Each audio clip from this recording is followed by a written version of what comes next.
Hello everyone and welcome to the ELP YouTube channel. My name is Abbie, I'm one of the tutors here. All of us tutors have scored a raw 46 or above and we're here to help you out. Whether you're looking for that top 1%, that 40 plus, even just a 30 plus, or maybe you just like language. Whatever it is, we're here to help with VCE English Language. And today we're going to be going through formality essay paragraphs. Essentially how to find and spot contemporary examples, a few things to keep in mind when we're thinking about all the different things that formality and a more formal register can do, and then breaking down how to write an essay paragraph, the best sort of way to structure it, and remember how to best write to convey our ideas and what we want to be showing off to the examiners or the assessors. So, first things first, essentially a lot of English language examples are usually based on informal language, right? It might be a politician saying something really informal, giving us some teen speak. It might be you quoting something that you and your friends say to discuss your sociolect or slang and how that kind of creates an in-group. But really, we want to make sure in our essays we cover the whole study design. Now, formality is quite literally a quarter of it. It's your area of study 2 of Unit 3. So we also want to touch on how formal language does stuff in the Australian society. And a lot of the time that's going to be thinking about how formal language has power. So if we're thinking about, well, what does it actually do then? You want me to discuss it, but I don't have anything to discuss. Well, it has overt prestige in many different environments. It's the language of public discourse. And what we mean by that is that it's the language of things like law. It's the language of things like the news most often. It's the language of a lot of messaging kind of throughout society that a lot of people need to understand. Now, the flip side of this, with this broader audience that usually comes with formal language, we usually get this idea that there is a broader social distance between people. You don't have the slang or kind of all that more informal elements that bring people together or show that they already have a warm tenor, that they have a reduced social distance. With formal language, a lot of the time, whether it's purposefully or implicitly, we get a broader social distance. And for your essay, that will pretty much be commentable like 100% of the time. Now, a really important thing to also note, if we're getting to dot point 3 here, is that formal language kind of aims to be inclusive inherently. This is because it doesn't aim to create in-groups and out-groups usually, aside from jargon that is very specific to a subgroup, say lawyers, or medical jargon for doctors. Formal language is usually extremely codified in dictionaries. The meanings are there, and it's so everyone, whether you are a first language speaker of English or English is your fifth language, there's kind of these standard processes that mean that when we speak in a more formal register, it can be understood by everyone, not just teenagers with teen speak or say a really specific category of a profession. It's often an undersold idea that formal language is quite sort of meaner or harsher, but remember that inclusivity power can be quite positively discussed in an essay. On the flip side, once again, one of the kind of good old ones, especially if you're bringing up a contemporary example that's more political in nature, is that formal language conveys power and authority to the user. For example, if it might be a prime minister or a parliamentarian purposely speaking in a formal register, or perhaps using such elevated lexis and such jargon that there's almost obfuscation going, we can say that the register, similar to dot point 2, is sort of broadening social distance. It's establishing that someone else has expertise, kind of creating this hierarchical imbalance structure. Essentially, we shouldn't forget that formal language does a lot of things. It's not just showing power and authority, but it's also kind of having this inclusive element, broadening social distance, being understood by the largest proportion of people in Australia in comparison to informal language and an informal register. So if we're thinking, okay, those ideas in practice, in kind of theory, they sound super great, but in practice, well, where do you actually find examples? A lot of the time people struggle to find examples because we're quite used to formal language. It doesn't stick out to us as much as, say, your politician saying, put the fires in the bag, little bro. So if we're thinking, where can we actually find contemporary examples? Really, it's more about just being mindful as you go through your everyday life of, hey, let me keep an ear out for any language, particularly formal language, that might be quite noticeable. So a good one that I highly recommend every student kind of keeps in mind or keeps just going at and looking at is your news sources. So The Age, The Guardian, ABC 9 News, whatever news source you like to follow, whatever news source you think does, even if it doesn't align with your values, a lot of the time it might be easier to actually find an example if you're having a look at a news source that you think is potentially something you wouldn't check out anyway. Maybe it is a bit more focused on a different side of kind of politics or ideas that you think they don't really align with me. If you have a look at those, you might be able to pinpoint the language there easier because it's something you kind of go, oh, hang on, I don't know if I think the same way as this one. Or if it's a news source that you like and you read quite frequently, even if you don't really read it at all, I highly recommend every once in a while just going onto your browser, having a look at something like The Guardian, ABC, and just seeing kind of what people are saying. And then any bit of formal language, any bit of language full stop, you can kind of pick apart. Whether it's a declarative to convey information, whether it's a sentence that's really, really long with a lot of clauses in it, and that might be, referencing this function or that function, being referential, but also being a bit potentially obfuscatory, etc., etc. Essentially, the idea is that go to a location where you think a formal register might be, like a news source, check in with them rather frequently if you can, and essentially any bit of language you see, you may be able to pick apart. A lot of the time, your examples, yes, they have to be good, full stop. They have to kind of tell a story, but at the same time, if you can write about it well, if you can discuss the prompt in relation to an example, it kind of doesn't matter how good it is immediately seeming to you, because your ability to write about it and discuss it in relation to the prompt is where you're going to be getting the kind of meat of your marks, so to speak. So if we're thinking about, well, what do you actually think about then? If I'm saying you can grab any bit of text and find a contemporary example on it, really just think of questions like, well, why is it in a formal register? Is it because they want to hold power and authority in a situation? They want to insert themselves as someone that has expertise and maybe the audience doesn't, so they're trying to reinforce that sort of hierarchical structure. Is it because someone wants to hold power and authority? This is kind of two different things, right? You can have someone that inherently does, so their formal language is just reflecting that they do. But then you might have someone that doesn't, people that are seemingly from your perspective on an equal playing field, yet they're trying to use formal language to kind of almost develop it so they're not, to kind of seem more in power and gain more authority in a situation.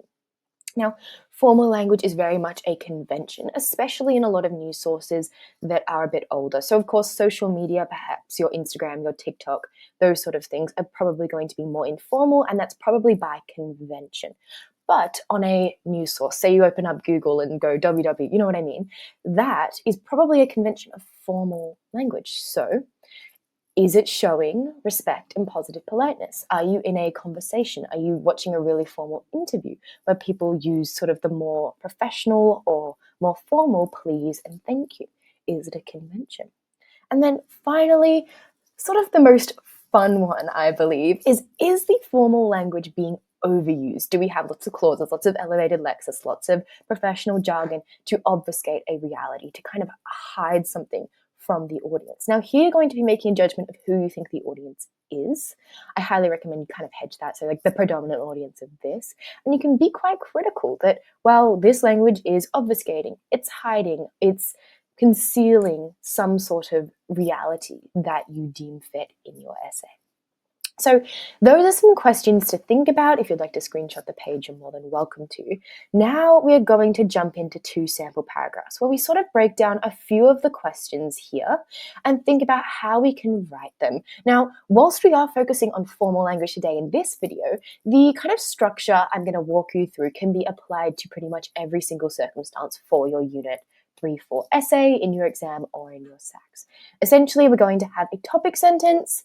We're going to kind of just be saying broadly, this is what we believe in. Then an orange is going to be a sentence. I don't recommend 2 or 3. I don't recommend leaving it out. Just one sentence expanding on your idea before you hit me with the red, where you say, here's your example, here's your meta language, and then a lot of green to analyze what it's doing. The really fun thing about essays is that you can have an opinion. With your AC, it's kind of no opinion. It's this objective analysis. With your essay, you can, as long as you use your meta language for your example, you can go ham with having an opinion on what it's doing. Try and plug some study design features in there and really get a bit fired up with what you're saying. And then, of course, blue, you're kind of trying to wrap up everything you've been saying and tie it all off. Let's get into it. So this first one is on formal language and community attitudes. And I'm going to show you a kind of complete paragraph. And what I mean by this is that there are 2 contemporary examples. This means that for all the paragraphs you write in English language, you essentially want to be doing this, potentially leaving out, say, the blue in the middle, twice in your paragraphs. This gives you enough room to make sure you're discussing with enough depth, because you don't have 3 or 4 examples kind of in there. But then it also means that you're kind of having enough evidence to link together an idea. Whereas if you only had 1, you might be lacking on the more evidence front. This one is about community attitudes, formal language and community attitudes. And we're just going to go through it and dissect potentially how you could apply this style of writing or thinking into your own SACs. So we're going to start off with our yellow broad sentence, something that's just saying, examiner, this is the paragraph, this is kind of my overarching idea, kind of almost regurgitating a key idea from the study design or from all your learnings from Unit 3-4. So formal language's widespread perception of prestige allows it to drive societal change. You can see here that in my yellow topic sentence, and this is something that I would do pretty much all the time in Year 12, and I highly recommend you too, is especially because sometimes it can be a bit hard to know where to start, right? A lot of the time I would recommend having it be like a sort of something and a consequence. So here it's the perception of prestige has the consequence of driving societal change. If you sort of just broadly have 2 ideas, this does this, it can be quite easy to just pinpoint, oh, I know what I'm talking about, and then slot them in. So it might be informal languages, ability to reduce social distance drives societal change, something like that. Especially if you're stuck on a way to start your paragraphs, this is how I highly recommend getting over that hurdle that can be starting. Now, of course, I've sort of made a bit of a claim here, right, that there's a widespread perception of prestige, so I'm going to use my orange to flesh that out, to back up. Why is there a widespread perception of prestige? I'm going to link it back a little bit to kind of this idea of the historical nature, the fact that formal language is sort of codified throughout time. It has been prestige for forever. So formal language has been the messenger of essential public discourse, and as such has relative authority when used in the present day. You can see I'm already kind of hitting one of the key ideas that formal language can be used to develop power and authority. Now I'm going to introduce my red. Essentially, I'm going to say this power can be positively employed. Now, it's always good to try, if you can, to use a formal language and elevated lexis. So I'm trying to say positively employed rather than just can be used. There's a fine line between trying to be clear and also trying to kind of have that formalness to your writing. If you can sort of balance it, that's most ideal. So we want to be clear, but at the same time, have a bit of that pizzazz in our writing. So to communicate changes in societal attitudes, such example being the use of single person pronoun they. I'm making sure I use meta language, and here the most important part is that they is being used singularly. My whole idea is that people who are gender diverse, who are non-binary, or even when you don't know the gender of someone, for an individual person, people are using they rather than he or she in written and spoken environments. So my main element here is that whilst you could theoretically leave out single, you could say just the pronoun they, the idea is that the most important element is that it is single. So make sure that is the meta language you're attaching to your analysis. Now I'm going to just provide a bit more background. So originally at the early stages of usage, many individuals would attempt to claim that they, and once again, I'm making sure I kind of use meta language or be really clear on what I'm saying. So they in singular form was simply not standard, correct, or formal language. When Merriam-Webster made they the 2019 word of the year, it deconstructed the idea that the pronoun they in reference to one person was incorrect through essentially codifying it as acceptable in formal language contexts. Essentially, what I'm doing here is I'm making sure to link together the idea that we're discussing the pronoun in relation to the fact that it is formal language that is driving this. It is a dictionary, which has kind of that institutional sort of authority as alluded to in the orange. I'm going to deconstruct that further with my green and kind of link those two ideas together. I'm almost linking my red and my orange together with my green. So because formal language is inherently perceived as correct and proper form of English, its use as evidence in support of the singular they pronoun was largely effective in communicating to those that originally opposed the shifting connotation of the pronoun. And you can see here, once again, I'm trying to use meta-language as much as you can. With your ACs, you kind of have to do it on the fly. You're not going to know the text.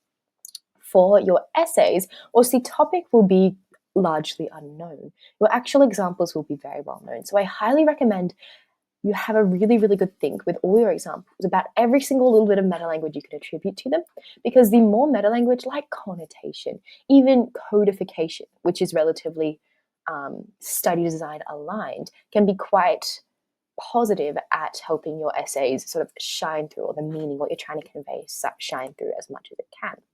Now, usually as we ran through, you would kind of do a blue, you'd do a wrap up, you'd do a zoom out and basically be like, well, outside of the they context, here's what formal language does, yada, yada, yada. Of course, when we have two examples in our paragraph, we're not going to do that. And we're going to shift to the next one. Now, I will preface that these two line up really well. This is also about gender neutral language, and so I can link it relatively easily by saying a similar shift in language usage recently occurred. Ideally, when you are putting together your two pieces of contemporary examples, you want them to be relatively similar. You want them to have a similar idea. But know that if they aren't as similar as what I'm about to discuss here, if you can't find as much of a link, it is completely fine to say a similar thing of a similar shift in language occurred, or another location where this was recently seen, or something like, moreover, this was also perceived, or maybe it wasn't. So you could say conflicting evidence is shown. It's okay if they're not exactly aligned, but the more aligned, the better. And I'll show you what I mean with this second example. So now we have the orange again. I don't need to go back to the yellow and restate a really broad idea. I've already done that. I'm using more evidence. I'm using my next example to kind of back on and say, look, look, look, this is a feature of our society. This is a contemporary, modern language change. Okay, so a similar shift in language usage recently occurred with changes to the standing orders of South Australia's lower house. The changes introduced gender-neutral language, including the use of singular they 4 years after Merriam-Webster made it the word of the year, reinforcing its acceptability as a language term.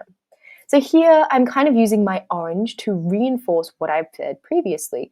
Hey, look, we can see throughout time this is continuing to go on. This isn't something you're necessarily expected to do, but it's more like take the opportunities if you see them and create a link, create that internal cohesiveness in your paragraphs, right? Using a study design term to convey an idea. Try and be cohesive. Now we're going to introduce the red. So among this change was, and I'm using meta language, elision of the morpheme man in chairman to be shortened to chair, as well as the substitution, so once again, using meta language, of Her Majesty and His Excellency, and you could even say it with the nouns, the sovereign and the governor.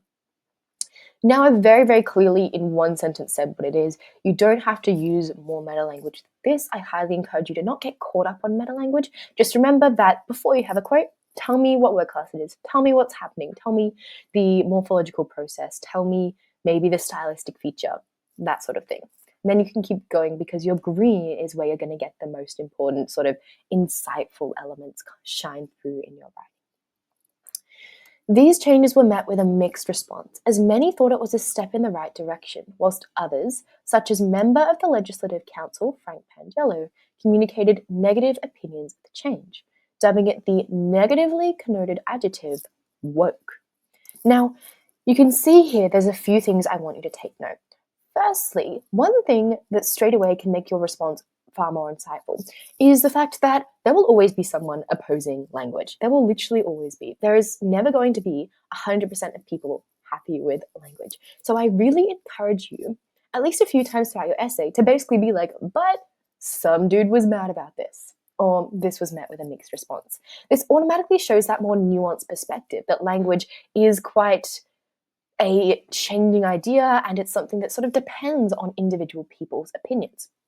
Secondly, I want you to take note that I always try and introduce people with their title and full name. This is really important, especially in this context, right? Because saying member of the Legislative Council shows that it's sort of someone in authority. This example is about the standing orders of South Australia's lower house. By saying there is a parliamentarian discussing it, firstly just provides that background context to make the paragraph make more sense, right? It gives you more coherence, but it also gives more weight to say, and look, it's not some random guy off the street, it's not some random Instagrammer, but someone whose opinions clearly kind of matter in the society because they've been voted in by the people. The third thing to keep in mind with our greenness is that even whilst we're sort of thinking, oh, I've got my meta language out the way with the red, remember, meta language will always haunt you. So whenever you can use it, use it. Like here, instead of just saying woke, I say the negatively connoted adjective woke. Essentially, you try and always use it before you're quoting anything if you can. Whilst it may be argued, and once again, this is kind of trying to introduce that sort of two sides, there's two are different. So something like whilst it may be argued, or whilst some have argued, that kind of language can really help develop that more insightful analysis. So, whilst it may be argued that greater society's attitudes to this language was not yet ready for the change, hence the small amounts of negative pushback, the formal codification of gender-neutral language still effectively communicated such shift because of the implementation in a formal domain. You can see here I reinforce formal. I say formal codification. I say formal domain. And that's because if this prompt is about formal language and community attitudes, the more you can show a really strong link to the prompt and say, hey, this isn't a pre-prepared response. I'm answering your question. I'm saying it's the formalness. It's formal language driving attitudes or reflecting attitudes or doing something, right?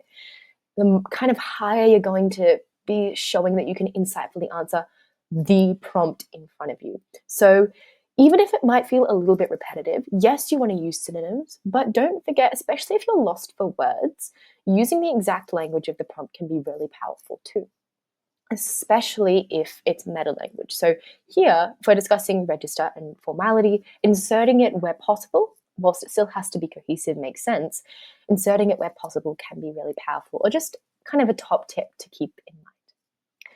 Now we get to our blue, and we've discussed this idea that formal language can kind of drive, it can potentially almost kind of encourage attitudes to change even if they haven't necessarily done it, even if some people are still sort of not wanting to partake in the change and there's this mixed response. Now, essentially, when we're using our examples, we use them as evidence, and then once we've discussed them, we almost want to extract a broader theme and say this happens in society all the time, or this shows formal language's power. Similar to our yellow, right? There's nothing here discussing a specific example. It's saying sort of a general theme that formal language, because it has prestige, can drive societal change. For an example, here with our blue, we might say, whilst attitudes vary in response to formal language changes, formal language itself still remains extremely able to communicate these changes. And you can see this doesn't rely on any reference quite strongly to my two examples. It's that broader zoom out of the main idea. And you can see I've dot pointed it right here. What is the main idea? Formal language can influence societal attitudes. Why? Because it has prestige, because the codification means something, whether it's in a dictionary, whether it's in standing orders of a parliament. Alrighty, that was a formal language and community attitudes paragraph walkthrough. I'm now going to walk you through another one, which is a bit niche. This is probably an idea that you've been asked to write about before, or it's something that you might be asked in the future in another SAC in your end of year exam. This one is a paragraph on something a little bit niche. Essentially, for your exam, for your essay, for your SAC, even just writing in general, you can see with this paragraph, it's sort of an idea that kind of is formal language has power, formal language does stuff.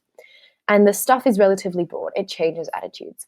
Here, we're going to look at it at even in a sort of narrower context of commemoration and respect. And if we think about thinking, well, formal language does a lot of things, it's not just about power, we can see that we've got this. Is it because we want to hold power, we want to change attitudes? This next paragraph, we're going to be discussing formal language as a convention. Formal language as being a thing that we lean on that's actually really important. I'm a die-hard defender, guys, not to sound like a prescriptivist. So let's get into it.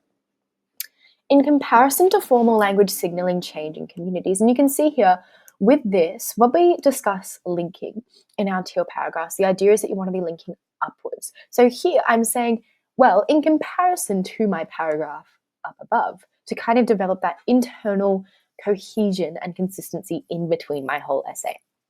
So I'm saying, yes, it can change, it can drive change. But when we get to taboos, it does so in a relatively stagnant manner. We don't get that driver of change. And then I kind of expand on that a bit more. So when processing death and commemorating life, formal language often represents itself as platitudes. Here's my orange, here's my, okay, well, what even is a platitude? Let me give you some background. Let me give you something to back it up. So formal phrases such as offering profound apologies and you have my deepest sympathy are commonly offered as a form of support during unimaginable tragedy.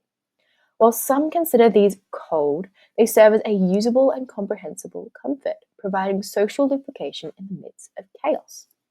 You can see here I've inserted a quote. Now, there are two main ways to do this. I'm a fan of this way, but I'll talk you through both. So this one is where you essentially insert it into the sentence. So incomprehensible comfort, and then I've just quoted the person and then put it in brackets behind. It's quite clear from where my quotation marks start and end that the person speaking in the brackets is responsible for what is in the quotation marks. Now, you can also do it another way, something like, as Sean prior has discussed, platitudes, and then say provide social. Now, neither is kind of correct or not. It's all about finding your internal voice as you write. So, and now you might notice that this is a bit of a long orange section. The reason why is because I'm not discussing something broad or something that I'm expecting the examiner or your everyday person to get straight away. I'm discussing something a bit more nuanced, and I have an idea that I'm like, let me just tell you what I'm actually on before I sort of give it to the person reading my piece. This is why I choose to provide more background context so that it makes sense. We have to make sure that we are coherent. Now, this is a very easy thing to forget because we are very, very used to writing about our examples, right? Usually by the time it gets to October, you have written about your examples so many times, you kind of almost forget to include background context because you know it so well, right? You could, recite it like the back of your hand. So it's very important that we always remember to provide background context. And if that means giving that extra sentence sort of before you discuss your example, then that is okay. Now, ideally, you can see here, I'm almost having a trade-off. I have it be a little bit longer at the start, but I'm providing a quote. So I sort of have less yap and more substance, more evidence, more a student looking at what people are saying and offering evidence about that. So it's sort of a trade-off. Ideally, whilst quotes will never be a replacement for an example, you don't want to be dissecting a linguist quote or why a linguist has said a specific quote in the sense of like, language is great. It is always an added benefit to have a linguist quote because A, they will be saying something quite nice, like this, providing social lubrication in the midst of chaos is quite a almost romantic way of saying they help people because we don't know what to say.